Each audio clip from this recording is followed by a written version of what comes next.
नमस्कार, मेरा नाम सदंजर, देख रहे हैं एक न्यूज़ 24। देश में सरकार तो बन गई है, प्रधानमंत्री नरेंद्र मोदी तीसरी बार शपथ ग्रहण कर चुके हैं, लेकिन विपक्ष जो है सरकार के ऊपर जोरदार हमलेवार है। हमारे साथ बातचीत करने के लिए पूर्व कृषि मंत्री और भारतीय जनता पार्टी के कद्दावर नेता, वर्तमान में आरा से विधायक अमरिंदर प्रताप हैं। बिहार में नेता प्रतिपक्ष का एक बयान है, उन्होंने कहा है कि बिहार में खास जाति को टारगेट किया जा रहा है। अब उनकी जो समझ है वही कहेंगे। मैं उनकी समझ को चुनौती नहीं देता, लेकिन इतना ज़रूर मैं सलाह दूंगा कि वो विपक्ष में हैं, विपक्ष के नेता हैं, अपनी समझ का और सोच समझ का जो दायरा है उसे बढ़ाना चाहिए उनको। तभी जनता के बीच, आम लोगों के बीच वो स्वीकार्य होंगे, तो उनकी स्वीकार्यता भी बढ़े। हम चाहेंगे कि विपक्ष के नेता हैं मजबूत हों और लोकतंत्र को मजबूती मिलती है, लेकिन इस प्रकार की और इस समझ की बात ऐसे लोग जो करते हैं, तो मुझे नहीं लगता कि यह स्तर की बात है। किस जाति को कोई टारगेट करेगा? लोकतंत्र में किसी जाति को कोई टारगेट नहीं करता। अगर कोई करता है तो ये उसकी नासमझी है। और लोकतंत्र में और राजनीति में जाति का कोई स्थान भी नहीं होता। जाति तो एक पहचान है। भारत में जो भी जन्म लेता है वो किसी न किसी जाति में लेगा, लेकिन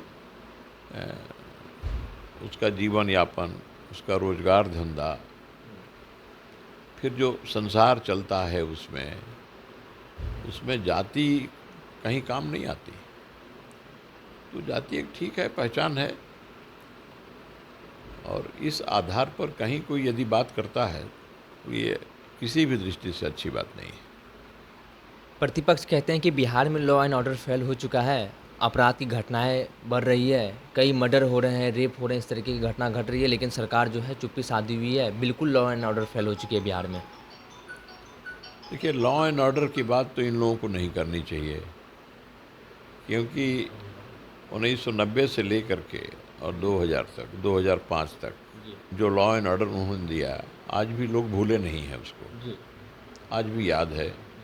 और जब वो दिन याद करते हैं तो जिन लोगों ने वो दिन देखा है उनके आज भी शरीर में सिहरन पैदा हो जाती है, उनके रोंगटे खड़े हो जाते हैं। तो लॉ एंड ऑर्डर की बात तो उन्हें नहीं करनी चाहिए।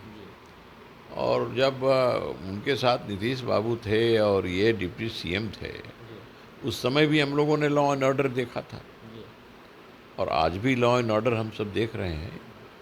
इसलिए लॉ एंड ऑर्डर पर उन्हें बोलने का कोई हक नहीं है, कोई अधिकार नहीं बनता, क्योंकि लॉ एंड ऑर्डर उनके शासन काल में प्राथमिकता में नहीं रहा। हाल फिलहाल घटनाएं बिहार में घटी, उसको लेकर उन्होंने बयान दिया, लेकिन एक बड़ी बात उन्होंने ये कहा है कि हमने सरकार को नौकरी देने का तरीका बताया है। हम 17 महीने सरकार में थे तो 5 लाख नौकरियां दी, 3 लाख नौकरियां अनुबंधित रह गया, जो कि उस प्रक्रियाधीन रह गया, उसके ऊपर सरकार बात नहीं कर रही है। और हमने उनको नौकरी देने के तरीका सिखाया कि किस तरीके से बिहार में युवाओं को नौकरी दिया जाए।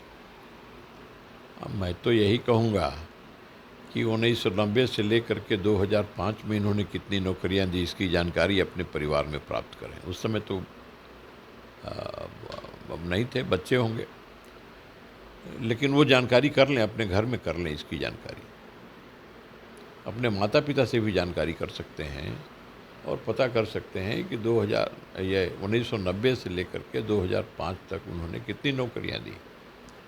और बाद के समय में जो थोड़े दिन के लिए वो डिप्टी सीएम हुए, इसमें इनका दावा है कि हमने इतनी लाख नौकरी दे दी। नौकरी मुख्यमंत्री ने नहीं दी, डिप्टी मुख्यमंत्री ने दे दिया, डिप्टी सीएम ने दे दिया, सीएम ने नहीं दी नौकरी। ये विचित्र बात कर रहे हैं, ये कैसी बात कर रहे हैं? नौकरी जिसके हाथ में है, जो सोल उसका मालिक है एक प्रकार से मुख्यमंत्री, उसी के आदेश से सब कुछ होना है, उसने नौकरी नहीं दी और नौकरी डिप्टी सीएम ने दे दी। इनके सामने कौन सा विभाग था जिस विभाग में इन्होंने अब नौकरी दे दी? और नौकरी भी दे दी तो उस विभाग के मिनिस्टर क्या अकेले नौकरी दे देगा? नौकरी कैबिनेट का विषय है, नौकरी मुख्यमंत्री का विषय, मुख्यमंत्री के बिना कुछ हो ही नहीं सकता। तो ये सारा श्रेय नौकरी देने का तो मुख्यमंत्री को जाता है, और इसमें वो विवाद खड़ा कर रहे हैं सारा अपने अपने अपने अपना श्रेय लेने के लिए। तो ये तो अपने मुंह बड़ी बात है।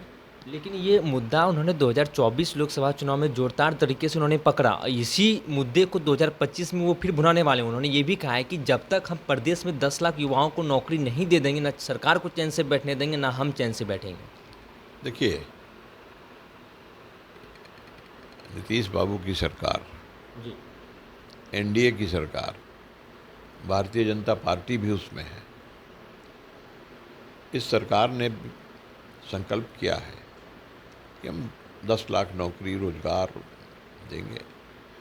मुख्यमंत्री ने तो कहा है कि 20-22 लाख लोगों को हम लोग रोजगार भी और नौकरी सब मिला के करेंगे, और उसकी तैयारी भी हो चली है।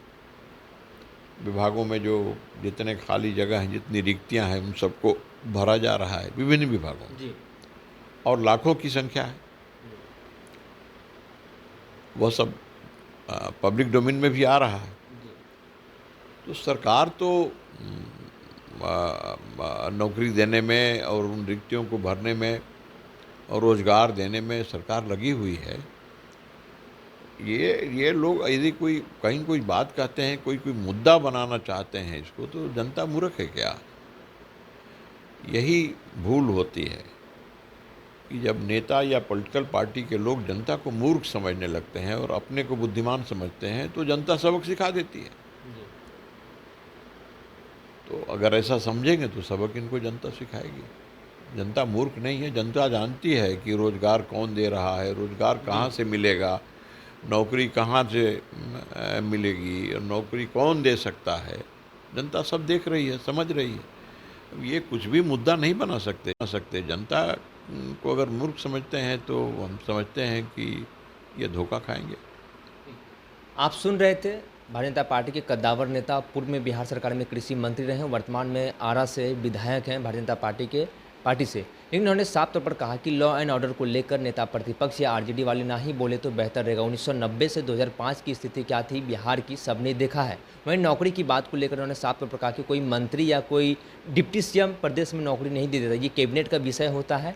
मुख्यमंत्री जी के नेतृत्व में ही नौकरी दिया गया है। अगर ये लोग भुनाना चाहते हैं, इसका श्रेय लेना चाहते हैं, तो जनता बुर्बक नहीं है, जनता अंधा नहीं है। जनता सब जानती है कि नौकरी कहाँ से दिया जा रहा है। मेरा इस खबर में इतना ही। आगे के अपडेट के लिए बने रहिए न्यूज़ 24 पर। मेरे सहयोगी मनोज के साथ मैं सदन जी, पटना।